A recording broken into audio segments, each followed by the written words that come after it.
So tonight I have the great privilege to introduce Adam Brooks. He's going to be talking about the 5 ways to model and building a business. So Adam Brooks is a business coach, pro speaker, marketing geek, sales professional, and human behavior enthusiast.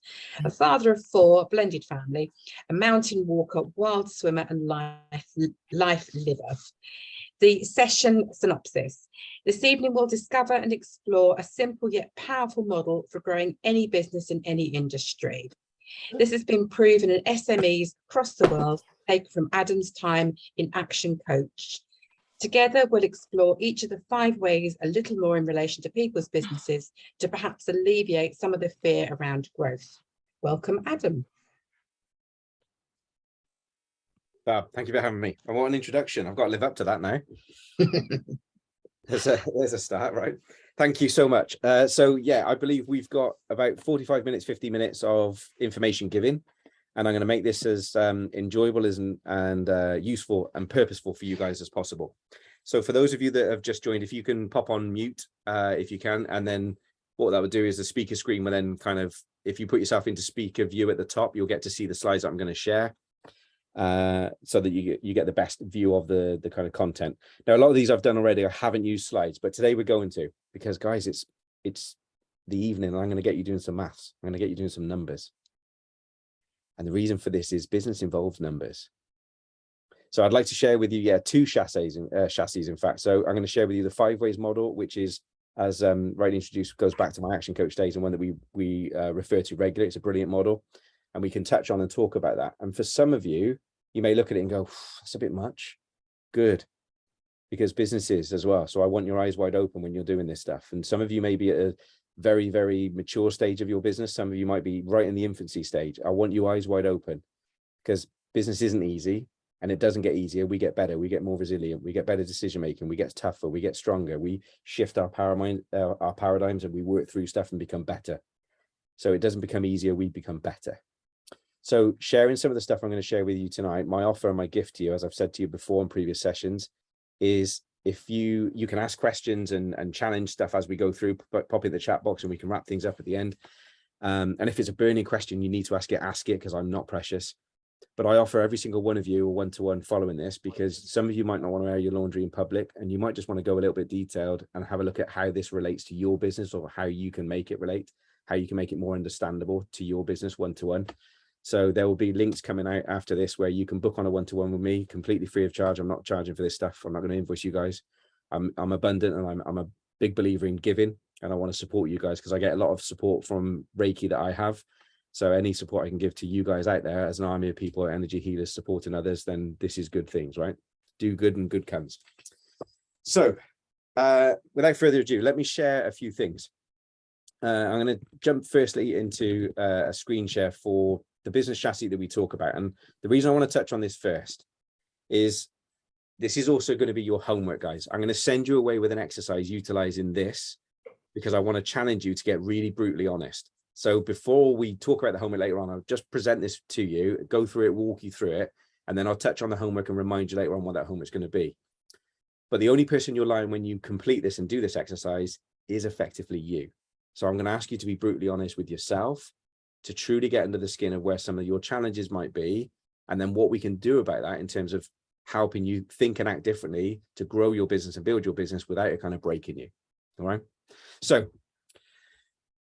with 20 plus years developing businesses in corporate, in the public sector, in the charity sector, and in small businesses and micro businesses, startups, right the way through to multi-million businesses, I love people and business and results and performance, and it's challenging. Every day's different, and I get to have a very privileged journey with a lot of people on their business growth, employing teams, making differences, helping people build their livelihoods and pay their rents and mortgages and stuff. So this matters to me. And what I found was people overcomplicate everything in life, and one of the things we overcomplicate is business. So before I go through this on the screen, with your pen and papers, can I ask you to draw a 4-point compass? Just the 4 points of the compass. Don't, north, east, south, west. And where north is, can I ask you just to write the business owner, please? And we're going to go around this compass point clockwise, because this is the business model. No more complicated, right? The business owner's responsibility is to look after the east point, and the east point is is team. The business owner's job is to look after your team, and I'll explain this later. All right, but just write this down for now. Your business owner's role is to look after your team. Your team's job is therefore to look after the south compass point, which is customers. Customers pay their bills and they look after the west point, which is the business. And then the business earns revenue and profits and dividends and enables you to pay yourself and live the life that you want to do. So therefore the business looks after the business owner, the north point. So those 4 areas, business doesn't need to be any more complicated than that. But I get people self-employed, sole traders, and they're like, yeah, but I don't have a team. And I'm like, but do you have an accountant? Yes. Right. Look after them well. Do you work with a coach? Do you have a mentor? Do you have a sponsor that you work with in terms of from the energy point of view? Do you have people that you support and you champion into to make sure that you're doing this to a standard and a level? Right. Cool. They're all part of your people. Do you work with a VA, a virtual assistant? Do you have a bookkeeper? All of these people. Now you might run clinics and you have other therapists working with it. They're all your team. They're all your people. And what are they doing and how are they doing it in the way that you want them to support you to be able to support your customers? All right. So coming into the chassis on the screen now, what I did is I developed this after years of looking at all of the areas that people come to me for different reasons for support. And people don't have a business coach for the sake of it. They have a business coach because they want support, champion, accountability, right? The things that are to the side of me here. And let's just say, for example, somebody comes to me and they contact me for sales, which is the 3rd element on this wheel. And they say to me, Ad, we need help in sales. Of course they would. They contact me because the company's called Sales Academy. And I go, brilliant. What's your challenge with sales? They go, well, we haven't got any business. I'm like, okay, cool. So have you got 100 leads in your inbox and you don't know what to say to them? No. Right. Okay. So it's not a sales problem we have. It's a marketing problem. So we have a front end lead generation problem. So why aren't we doing any marketing? What's happening there? Well, we don't really have any budget. All right, now we've got finance. So we're trying to figure out where the challenges lie, and they all seem to feed each other, actually. So this chassis is what we teach and what we work constantly on. Now, there's a hidden element, which is in the middle where that orb is, which I'll take you through in a second. But the 5 elements of the chassis are finance, marketing, sales, systems, and people. And when I talk systems, I'm not talking just technology. I'm talking the processes. If you had somebody come in your business to answer the telephone to book appointments for you, how would you want them to answer the telephone in a way that is professional and represents you in the way that you'd want them to? Because if you bring a 19-year-old person in on a youth experience course and suddenly you say to them, look, I'm going to be in with a client, can you answer the phone? There's every chance that person's going to answer the phone and go, yellow. And yellow might not be how you want them to answer your phone. And I'm saying this because this was my experience of 2 people that I brought in for the job centre to come and work for me in Chepstow. And both of them were answering that. And I was like, you can't answer but it was my responsibility to train them and put the railway tracks in place and the support to give them an understanding of what needs to be done, why it needs to be done, how it needs to be done, when it needs to be done, all those aspects. They're about putting the systems and processes in the railway tracks in so that when people join the business, they know what's expected of them. When they come into the office every day, they know what's expected of them. So we start to set standards and we start to set habits and practices and disciplines and structure, right? So finance is like eliminate the chaos of cash flow, right? Where's the money coming in, the money going out? What does that look like? How do we improve the income? How do we reduce our costs, right? How do we, for every £1 that comes in the till, for every £100 that comes in the till, how much is going out in costs? How much is going out in tax? Therefore, how much is being retained in the till? And funnily enough, right, if you work in a restaurant, what do you do at the end of shift? If you ever worked in a pub or in a restaurant, right, you cash up. If you worked in a retail shop, what do you do at the end of the shift? You cash up. But in a service-based business like ours, what do we do at the end of the year? We sit down with an accountant and see if we've made any money, and by which point it's too late. But it seems to be a really common habit in service-based businesses that that's what we do. And I'm like, we need to cash up on a regular basis. So what money needs to come in the till every day? What does that number look like for you guys? And then how many products or services would you need to move through your business on a daily basis to enable that to happen, to keep the lights on, to then get into profit, to earn money? This is how we start to take business seriously and understand the numbers. So eliminating that chaos of cash flow means we start to get predictable money coming in. That's where we start to have packages and products and services where we start to have subscription-based things or differently, which enable people to buy our services on a more regular basis. You know, I don't see Reiki as a one-off thing. I see Reiki as a regular thing, a monthly thing, like massage and support and and fitness and yoga. I see that as something we need to invest into regularly. So why wouldn't we have that as a subscription model, a membership model, where people can actually buy this via direct debit and subscribe to your services every single month? And then you've got 10 clients paying you £50 a month. You've got £500 coming in as predictable cash flow before you even get out of bed at the start of the month. How would that change the way that you do business? Because sometimes when we're desperate for cash, we behave differently. Finance has a funny way of making us behave differently. Money has a funny way of making us behave differently. So finance naturally leads into marketing. We get some chaos sorted of the cash flow. It enables us to put some money aside for budgets. We can start to maybe put a bit of money into Facebook advertising, put a bit of money into printing some business cards or some flyers, or maybe going to some events and things, promoting our businesses online or offline. And then what that does is that generates some leads and some inquiries. And then we start having some sales conversations or some opportunities where we can inquire about what their needs are and see whether or not we're the best person to service and support their needs, which is effectively a relationship building sales process, right? A relationship building sales conversation. And once you've nailed some of those things in finance and you've nailed some of those things in marketing, and when I say nail, what I mean is you've tried a few and you've tested them and you start to play about with them and you start to do more of what works and less of what doesn't. And you've done that in finance and marketing and sales. What you've naturally started to do is document some of those processes, because if you keep it in your head, you will go insane, right? So it's about getting some of this stuff out of your head and document it and putting it down into bullet point processes first, if you need to, and then build on that. And then that becomes the railway track. So if you ever employ people or bring team members in to actually do this with you and for you, you've now got your way sorted. So before we go any further, let me just step back to systems and processes for a second.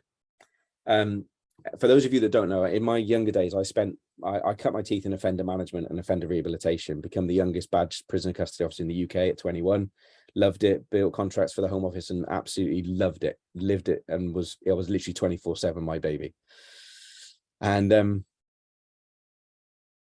I've never liked mashed potato, right? I've never liked mashed potato because I think mashed potato is prison food. I think it's white mud. It tastes like bleached white mud. I've never really liked it. And people on this call will be going, mashed potato is lovely. Yeah, but that's because you put butter and salt and pepper and cheese and other things in it to actually give it some bloody flavor, because it just tastes like mud. It just tastes like earth to me. So I've never been a big fan of mashed potato. So therefore, I've never really been a big fan of making cottage pie because it's covered in mashed potato. But I'm a fairly decent cook.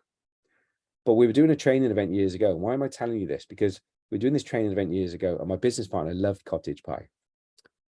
And because I didn't, and I've never cooked it, I turned around, we were talking about how to write processes and how to start writing process. And people get scared because it's like, oh, if I take things out of my head and write it down and make it real, it becomes a thing. And maybe I won't be needed because now anyone can do it. And so there's all these kind of fears and restrictions and inhibitions that we've got that we have to break down. So I just said to her in the room full of business owners at the time, I said, well, let's do it. I said, let's show how easy it is to write a process right now. She's like, okay, cool. I said, man, I'm going to ask you a question in a minute. And I had the flip chart and I flipped it over and I said, I'm going to ask you a question. I'm going to do my best to capture this information as quickly as I can and as detailed as I can and as accurate as to how you share it with the room.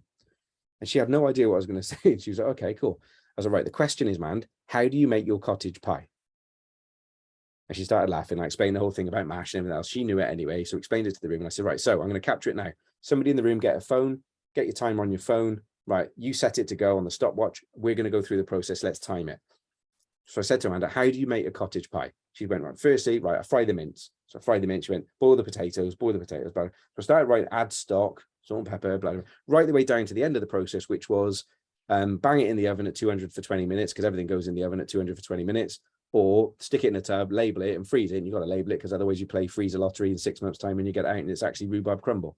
So we nailed the process and then hit the stopwatch and it was 1 minute and 42 seconds. That's all it took to get that process out of our head, draft 1, version 1. So I then asked, excuse me a second, I'm gonna pop the light on. I asked the room, if you followed that process, could you make an edible cottage pie? To which most people nodded and went, yeah, absolutely. I was like, okay, let me ask the question a bit more detailed. If you've never stepped foot in a kitchen before and you've had no culinary experience, could you make an edible cottage pie following that? To which people sat back and were like, well, it says fry the onions, but do Do you peel them? Do you chop them? Do you just put them in whole? I said, yeah, great big Spanish ones right in the middle of a cottage pie. Imagine getting a fork in one of them, right? It's bringing out like a lollipop. But it says add stock. What kind of stock? I was like, fish stock, possibly. And they were like, ugh, fish stock in a cottage. So suddenly then when you start to ask questions about the process, it then enables you to flesh out the process in a bit more detail. But initially, to get it out of our head was 1 minute and 42 seconds.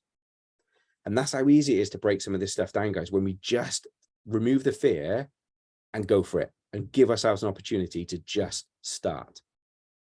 And I think it was Shoe Dog, wasn't it? The Nike who took the strap line. You don't have to be great to start, but you have to start to be great. So people then have railway tracks. Once you've got these processes and these systems in place and you've systemized your business, think like McDonald's, right? If you want to read a brilliant book on, and if you like films instead, watch The Founder with Michael Keaton. But the detail of the book, which is the E-Myth, M-Y-T-H. The most recent copy is the E-Myth Revisited. That's the one I'd recommend getting.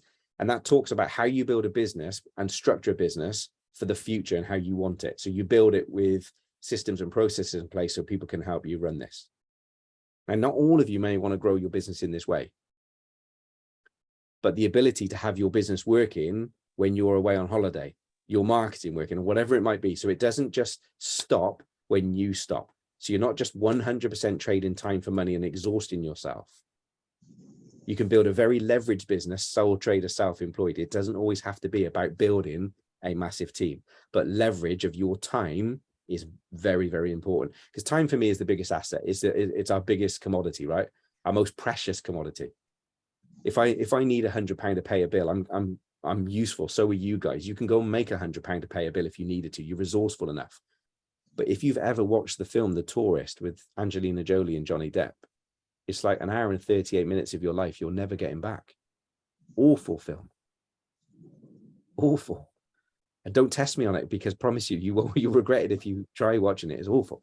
But that's what I mean. You can never get that time back once it's spent. So to me, it's precious. So how can we do this and leverage our time better? And that's about systemization and process. And systemizing the routine stuff. Have a look at your business.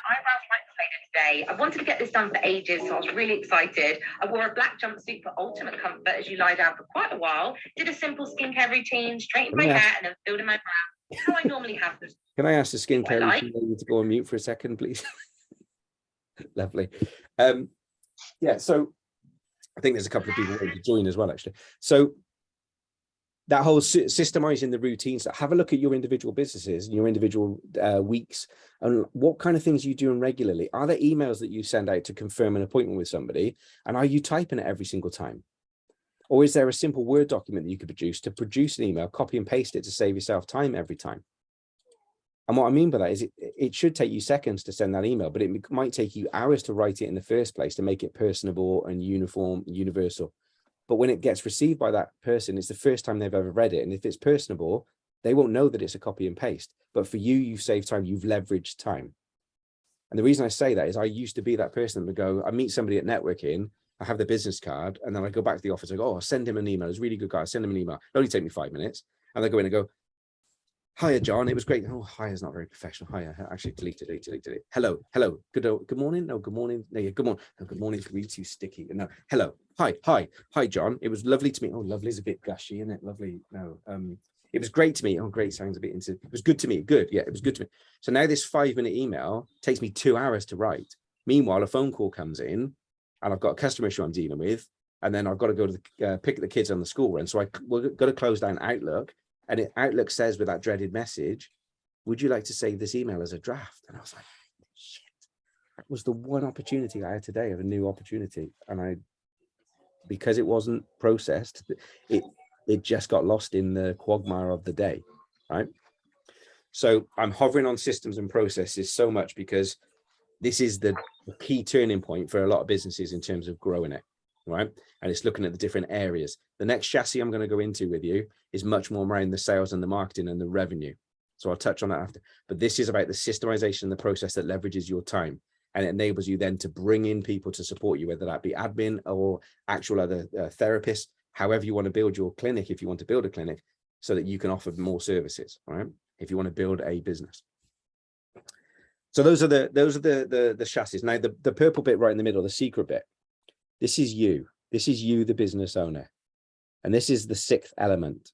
Because if we were sat down, I'm just going to pick a name on the screen I can see. So Amit, if I was to sit down with Amit today and he was working with me and we'd agreed that actually Amit wants to work on his marketing in this 2-hour coaching session this month, and we sat down to work, and Amit turned around and said, I know we were due to talk about marketing, but my wife's left me, and my partner's left me, and my life's kind of gone to shit. And I'll be like, okay, well, we've only got, that's really tragic, but we've only got an hour and 58 minutes to talk about marketing. I don't think that would make me a very good human being. So when your head's in the shed, none of the business chassis matters.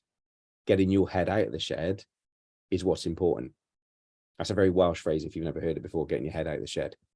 But if your head's in that shed, if you're in that space where you just can't think straight, something's happened, blah, blah, finance, marketing, you're not interested in that, but getting you back into that state where you can function, that's where the emotional support and everything else is important. And I promise you, being in business and running your own business and being self-employed, you don't have the team that you used to have when you were in employed status. You don't have work dues and stuff like that. You don't have the kind of fag room chat or the coffee room chat or the water cooler chat, whatever you want to call it. So there is a loneliness that comes with business, but it doesn't mean that you have to feel alone. And that's where having this external support and part of this team can actually enable you to have these conversations, the sound boards and other things. So making sure that you're investing into you to get yourself in a good state is probably, I would say, 80% of what we do in Sales Academy is this bit. And the 20% is the business chassis stuff, the training and the support and the accountability around the activities that people do. But a lot of it is about the heart and the minds of the individual business owners, and then losing direction and losing their way and losing focus, right? So your homework, and I'll remind you of this at the end, is on this chassis, what I'm going to ask you each to do. And then if you want to, come and book a call me and we'll look through this individually with each of you and your businesses, right? The offer's there. It's up to you. I won't chase you, but if you want it, the offer's there. And you can see that you've got C1, C2, C3 in each of these areas. I want you to identify the top 3 challenges that you have in each of these areas. And I want you to get brutally honest. When it comes to money, when it comes to finance, what are your top 3 challenges? When it comes to marketing, what are your top 3 challenges? Get brutally honest. And if you want to get really good at this, go around the wheel once and look at the top 3 challenges. Go and have a glass of wine or something. Come back and look at it again and go, what about in 3 years if I grew this? What would my challenges be then? Would they be the same? Would they be any different? And guys, there's one kind of caveat to this. I'm not asking you to do this because I want to highlight all your weaknesses and go, oh my God, this. As I was saying earlier on to the guys before you jumped on the call, if, for example, you were charging £50 an hour for your Reiki and admin is one of your really weak areas, you can probably pick up a VA, a virtual assistant, between £8 to £12 an hour. How many hours admin would you need? If they were doing 1 hour for every hour you do Reiki, you're still making a good income from your Reiki hours while you're paying somebody else to do the admin, freeing you up to do more Reiki. So it's not always necessarily that it has to land on your desk, but systemizing and processing it, enabling us to figure out where our challenges are. If we were to leverage our time the best, is it best that I find a budget or make a budget or create a budget that I can then invest in marketing because that's my biggest challenge, or invest in systemization and processes because getting this stuff out of my head, that's my biggest challenge, right? So this is a process that I'm going to ask you to go on to start with. And those of you that want to, come and book a call with me and we'll go through it. So any questions on this business chassis, start chatting them in the box and we can talk about this later on. But this is a Sales Academy business chassis, the 5 stages of business, if you like. And then 6th one being you, the business owner, your heart, your mind. So then the next one I wanted to go into, and this is a bit more mathematical. This is a bit more analytical. My screen sharing stopped, I think, so I'm going to come back and go again. So can somebody just give me a yes in the box that you can see this screen with our Sales Academy logos on and the icons, please? Yes, we can see it. Yeah, lovely. Thank you, Amit. Lovely. Okay, so let's get the chat box out of the way. So this tool is called the 5 ways. And I'm going to ask you to make some notes as you go through this. I'm more than happy to share this with you as a PDF. I can share it with the guys, so you've got it as a physical copy to work through and play with in terms of the numbers. But I'm also going to show you a theory and a principle called the compound effect of these numbers. So if I walk you through the process, and I can go through this a couple of times, and then we can get into the open questions, because I think Q&As tonight will be more important than just the content, if that makes sense. So in terms of the actual chassis, the 5 ways model, it's not just the 5 ways, it's also the bits in between, which will make sense when I share this with you. And when I talk about the bits in between, it's like years of coaching businesses. When we sit down with a company and we kind of getting down to the nitty gritty of what do they want, what are they looking for in terms of growth? They're like, well, we want more customers, we want more turnover, and we want more profit. And those are the 3 things that everybody wants. But the 5 ways are the bits in between that help you get there. So let me take you through this. This is the winners model, right? So thank you for having me, and thank you for sharing the time with me and sharing your evening with me. So if you want to take a moment to either screenshot this or just write this down on your pad. In fact, yeah, write it down on your pad, because then you engage with the content, right? I'll give you a couple of minutes as you're going through this, because I'll explain this. But the 5 ways, the number of leads, and I'll put some numbers next to these in a moment, but I just want you to capture the chassis, right? The number of leads multiplied by your conversion rate equals the amount of customers that you have. This is based on a mathematical equation, so I'll take you through it in a second. You notice the customers in pink. The turnover should also be in pink. But so your number of leads multiplied by your conversion rate equals the number of customers you have. You multiply that then by the number of times they buy from you, the number of transactions. You multiply that by the average pound sale, and that will give you your turnover. So this is where you can start to project your business for the future. And then you multiply that by your profit margins. Now, your margins are based on your cost versus your cost to serve, effectively. So like I said earlier, for every £1 that comes in the till, if 70 pence is cost, and that's how much it costs you to run your business with all of your charges, tax and everything else, and 30 pence therefore is profit, you've got a 30% profit margin. So if you take your turnover and you multiply that by that percentage profit margin, it will actually give you your profits. So this will stay on the screen on the left-hand side, but I'm just going to bring some numbers in to kind of put this into a bit of context, and then we're going to play with those numbers. So let's just say, for example, you looked at your local town. So I live, and I used to live in Gloucester many, many years ago. So let's just say there's 4,000 businesses in Gloucester. And I've been analyzing my activity in my conversion, my activity in sales, like the opportunities I've had, the meetings I've had, the phone calls I've had, or the inquiries that I've had. And I've looked at it and I've gone, right, so for every 100 inquiries, 25 of those are becoming customers. Therefore, I've got a conversion rate currently of 25%. So if I multiply 4,000 leads that I've got in my available in Gloucester, 4,000 opportunities, and I've got a conversion rate of 25%, I can project that I should be getting in around 1,000 customers. Now, if those customers bought for me on average twice a year, and they spent on average with me £100 each transaction, that would give me £200,000 in turnover. £1,000 times 2 times £100, £200,000. Times that by 25%, just keeping the 25% simple and similar to the above. If my profit margin was 25%, which means 75% of everything that comes in the till is cost, therefore 25% of 200,000 is giving me a £50,000 profit at the end. Give me a quick show of hands, guys, in the chat box. Are you still with me? I'm conscious it's a Wednesday night.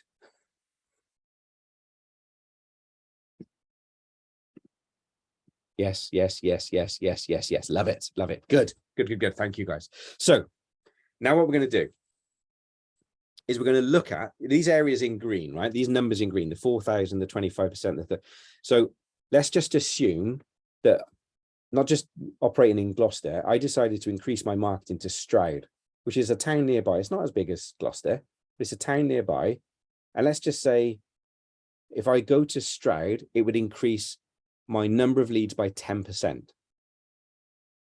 Then what I'm going to do is increase my conversion rate by 10%, because I'm going to develop my conversion rate. I'm going to get better. I'm going to figure out my sales process and the conversations, and I'm going to ask why people join us, and I'm going to record my phone call so I can listen and hear what I'm saying and what I'm not saying, and what the customers are saying and the prospects are saying, so I can get better at my craft. Okay, so I'm going to work on improving my conversion rate. That 10% increase on the 4,000 customers basically takes me to 4,400. So a 10% increase on a 25% conversion rate Some people jump to, well, that's 35%. Guys, it's not, it's 27.5, because the 10% conversion rate is 2.5%. So this is a tiny increase in my conversion rate. But as you'll see, as we go through this, the effects and the knock-on effects, the compound effect of this 10% on 10% on 10% in each area of these parts of the business make a big difference on the bottom line. So my numbers of leads go from 4,000 to 4,400, 10% increase. I then increase my conversion rate from 25% to 27.5%. Gives me a total of 1,210 customers. Already, can you see the difference? Just been 10% increases. So then we turn around and we give them more reasons to buy, right? We give them more services, more products. So they buy 2.2, another 10% increase. And then we put a 10% price increase on the average pound sale. So we put our prices up by 10%. So now they're spending £110 with us. The compound effect of that is they're now spending £292,000, not the 200,000. So we've put nearly another 100,000 on top.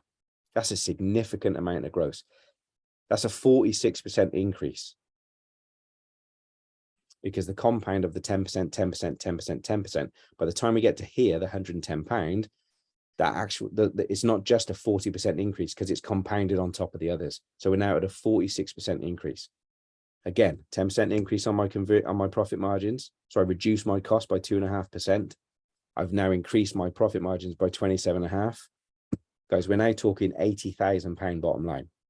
That's a huge difference in profits. Does this make sense? Give me a nod in the chat box.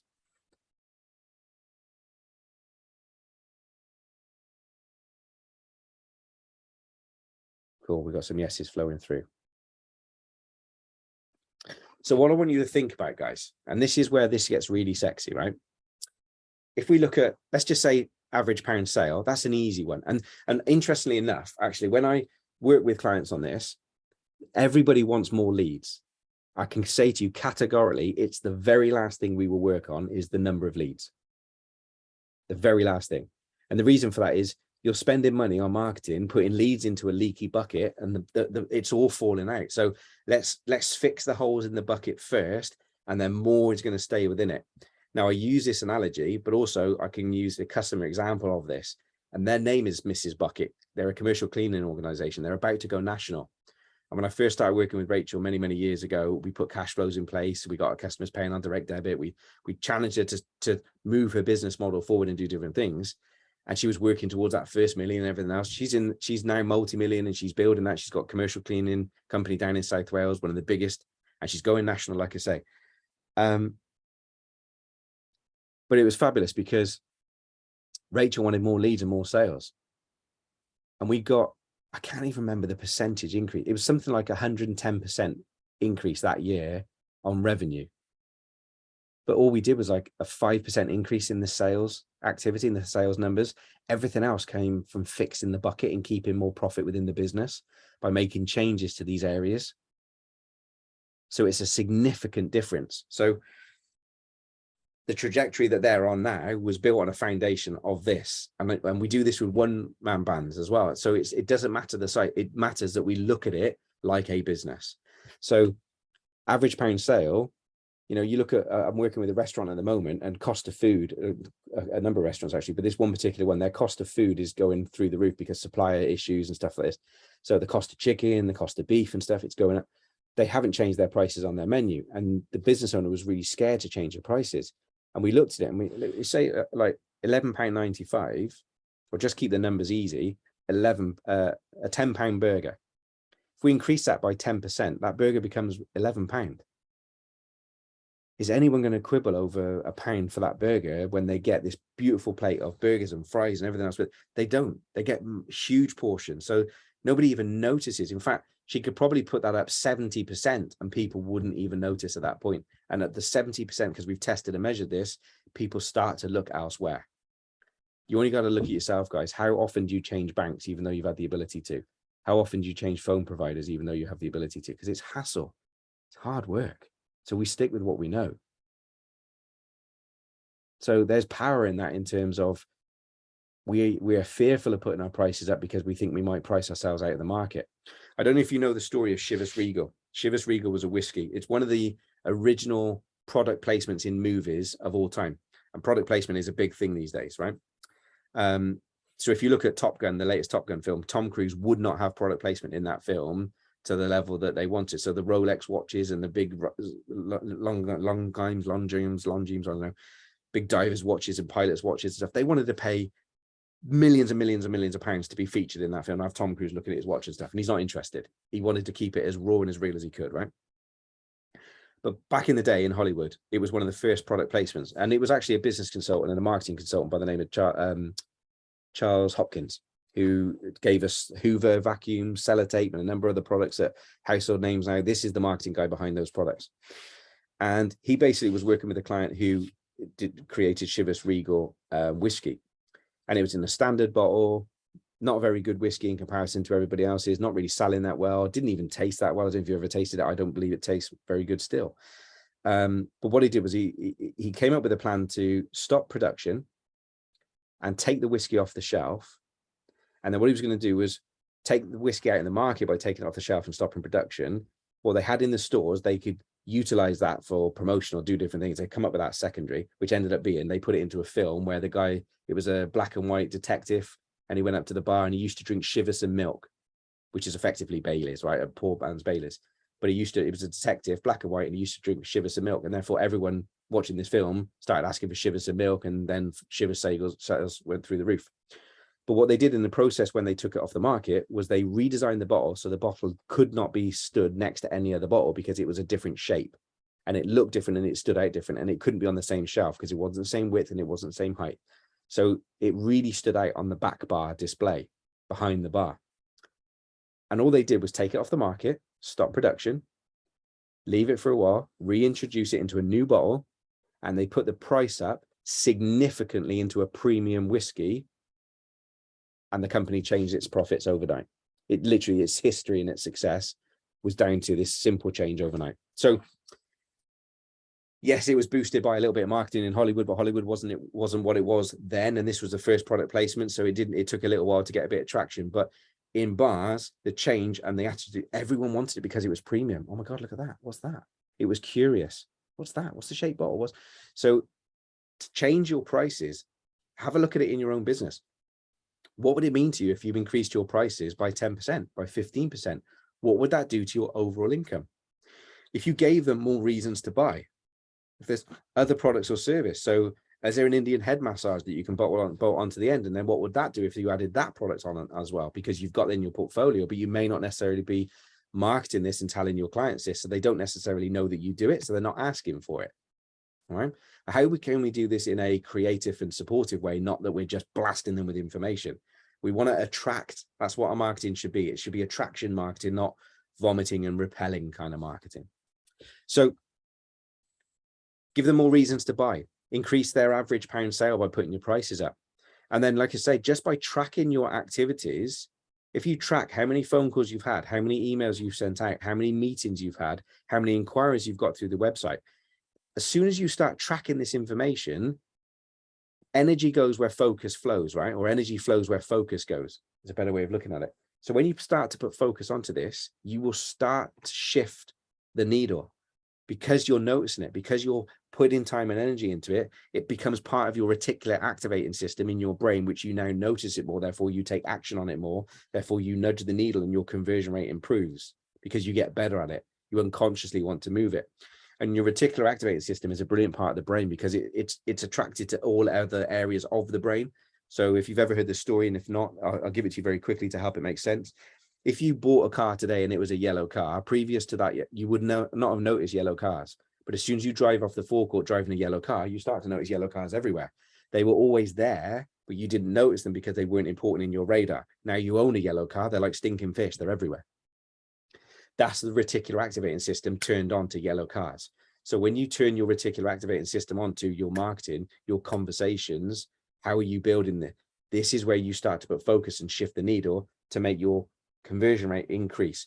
And a 10% increase on a 25% conversion rate is only 2.5%.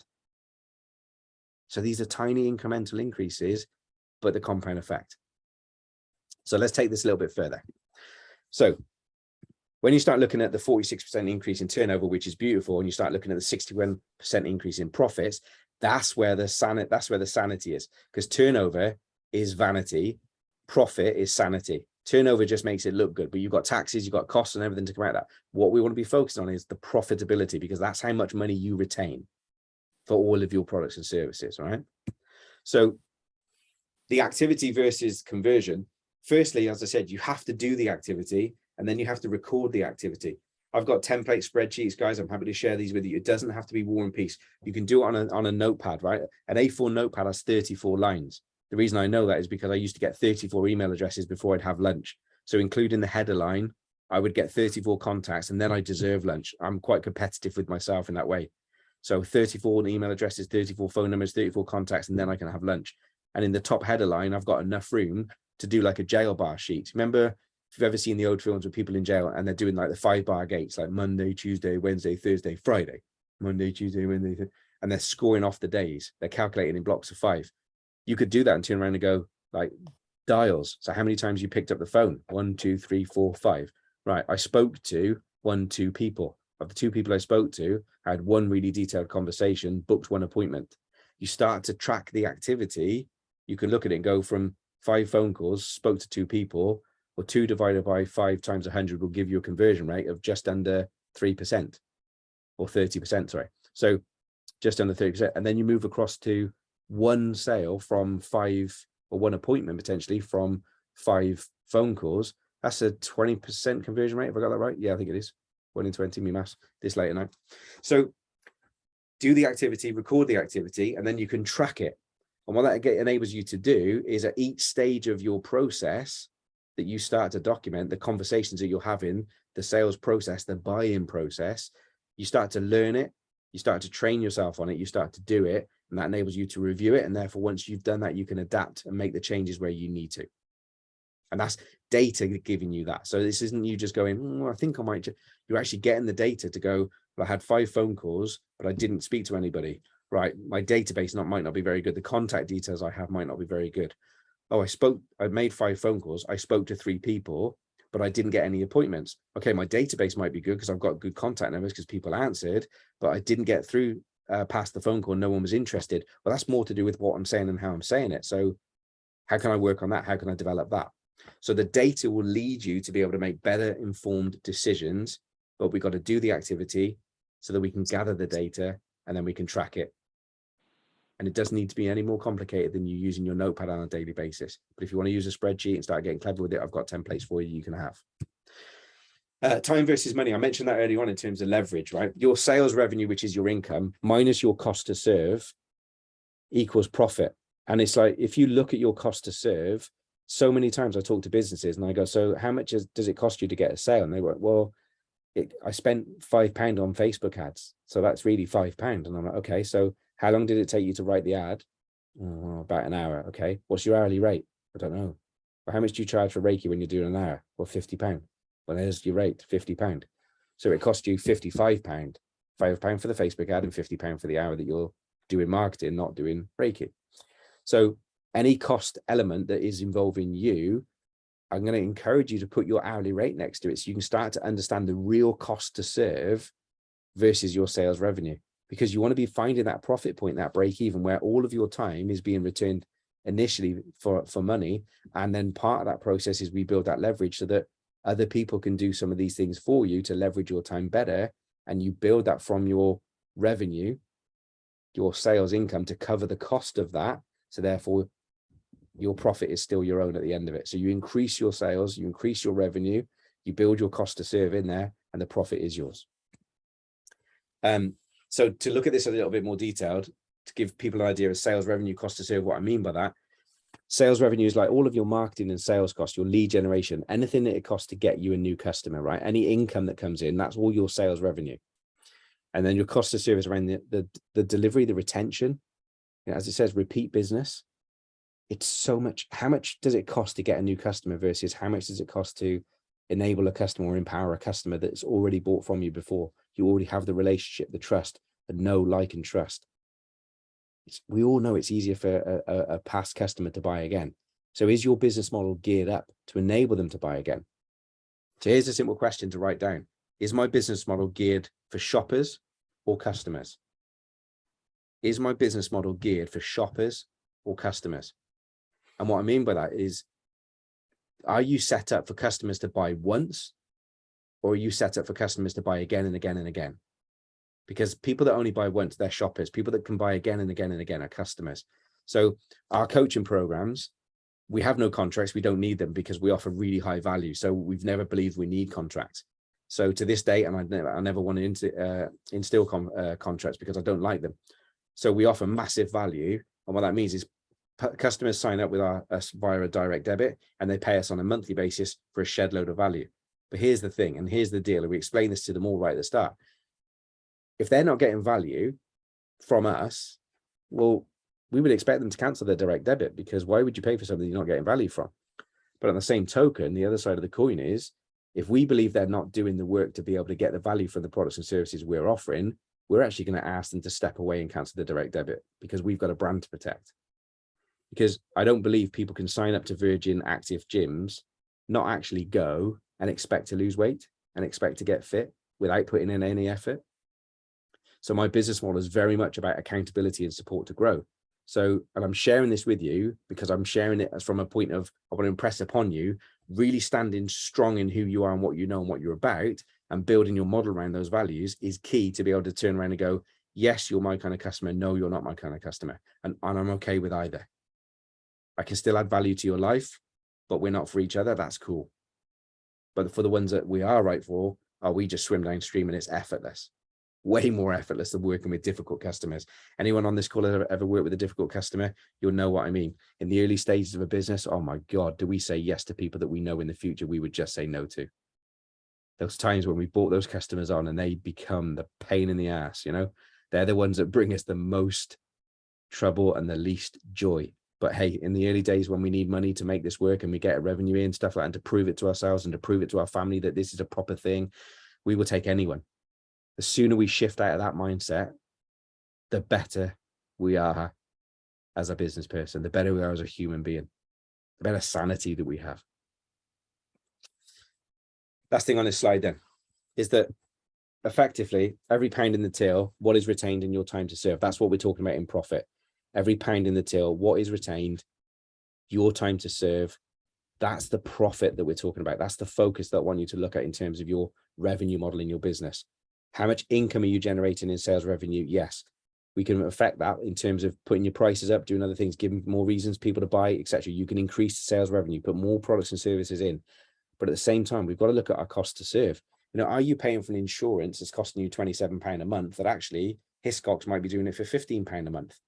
It's only a saving of, what's that?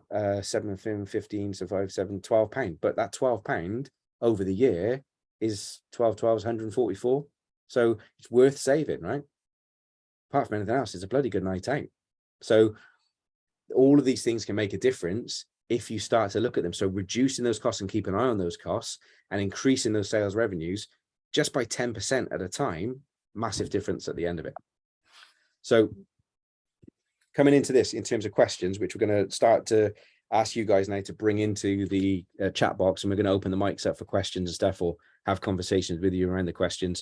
And as I said to you earlier on, my gift to you is about showing up today. I'm going to gift you all a one-to-one. The links are going to come out. You can drop me a WhatsApp message, screenshot this if you want to. That's my number. Please don't email me, even though the email address is on the screen. I hate emails. They're a business necessity, but I'm a human being. So speak to me, WhatsApp me, drop a message, and I'm all ears. All right.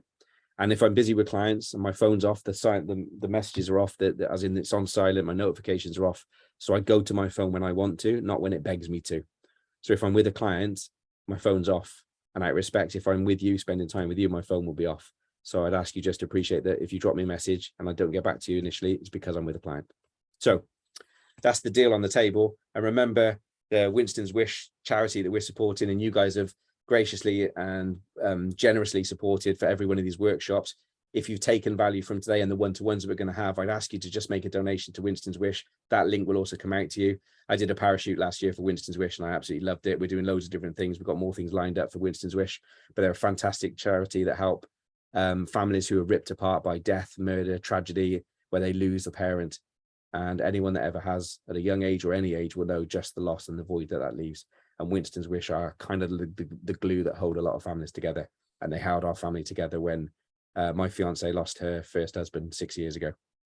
So anything we can do to support these guys, I truly appreciate it. So thank you. Let's get into some of the questions. So I'm going to stop sharing the slides and I'm going to come back into the room and see what kind of questions we've got coming through. And hopefully I've not blown your heads too much. Amit, how are we looking? Right. So Adam, there was someone was very impressed by the 5-way slide. But the question they're asking is, how do these 5 ways apply to Reiki through which is, sorry, how do these 5 ways apply to Reiki through which is very different from selling a tangible item? Okay, this is a brilliant question. So if we can, who asked that question, if you don't mind me asking? So I just recalled the last Ellis, I think her last name was Ellis. Yeah, Lizette Ellis. Lizette, yeah.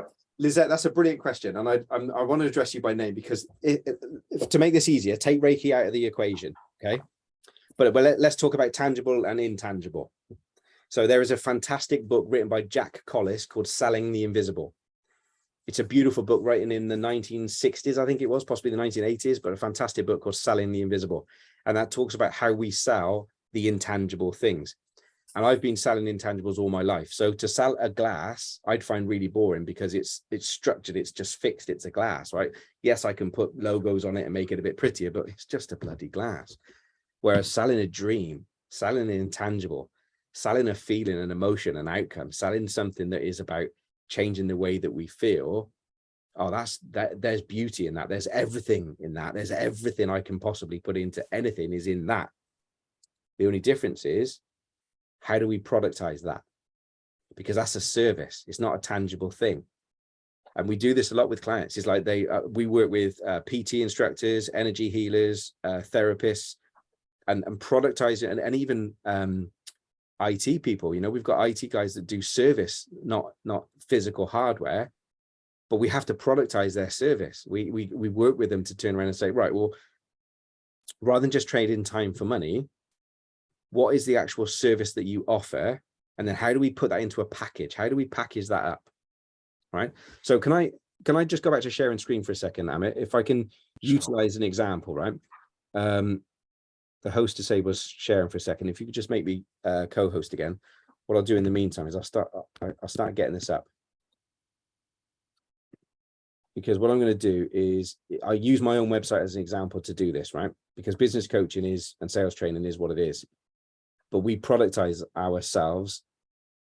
We've taken our service and we productized it. So if I use this as an example, hopefully this will make a bit more sense. Is that?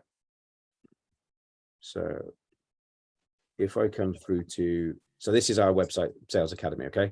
So at this stage, we would have asked you one question. Are you looking for sales training or business coaching? You come to here and I've clicked the business coaching slide. So then you go, okay, I have a team of people in my business. So if I go there, all right, or if I come back and go, actually, I work alone in my business.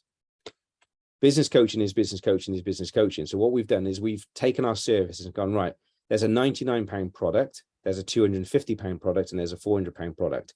The majority of what you get under here is the same, right? But that package of £99, you effectively get 2 hours a month live coaching with us and weekly accountability espresso phone call. At £250, you get the 2 hours live, you get the an extra mid-month session plus the accountability. At £400, you get half a day. So all we've done is productize and packaged up the service in different ways so people can relate to it and go, this is the price, this is what I get, okay, I can buy. This is what I get, this is what, okay, I can buy. So it's an intangible service because what they get from business coaching is questions, support, challenge. They get results over a period of time. You know, you don't get bricks and mortar, product, service, building. You get a intangible product with us. And that intangible product is better results. Can we guarantee that? No, if you don't do any work. But we've got years of experience of getting the best out of people to enable them to be able to get those results. And we're fully committed to it. So we are selling the invisible. We are selling an intangible. So all we do is productize it to make it a bit more understandable for people, a bit more palatable for them to get. Does that, Lizette, does that help you? And if so, come back to me because I'd really like to understand that. Harry Beckwith, yeah. Sorry, Harry Beckwith, legend. Sorry, not Jack Collis, wrong name. But thank you for putting that detail in. Brilliant. Thank you, Lizette. Thank you. Great. So And I what think- question, who else, guys? What other questions? I think that was the only question, unless anyone else has any questions they want to put through to Adam. We have 2 minutes left of his time. Does anyone have any other questions for Adam? I'm sure if you don't, as Adam said earlier on, he's more than happy to solve.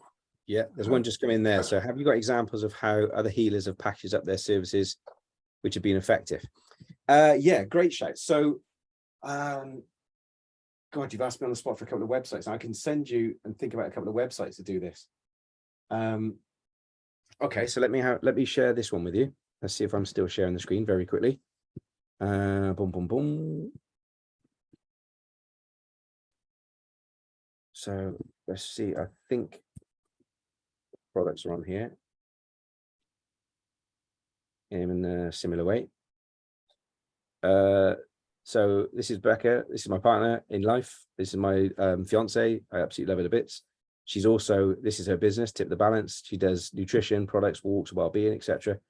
And she has a load of products here, which are tangible products, which you can physically buy, all right? But she also has, in terms of the well-being in the workplace, I believe she's got it on here now. If not, oh no, it's in the latest update. Sorry, it's not on here. Walks and well-being.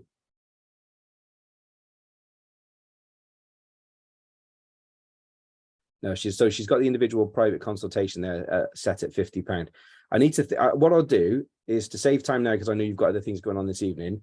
This is a brilliant question. So what I'll do is I will dig a couple of examples out, how people have packaged up their prices, and then they put it across on their website in ways that, you know, I wouldn't expect you to just copy it, but have a think about it. But even just go to my website and have a look at how we've done it.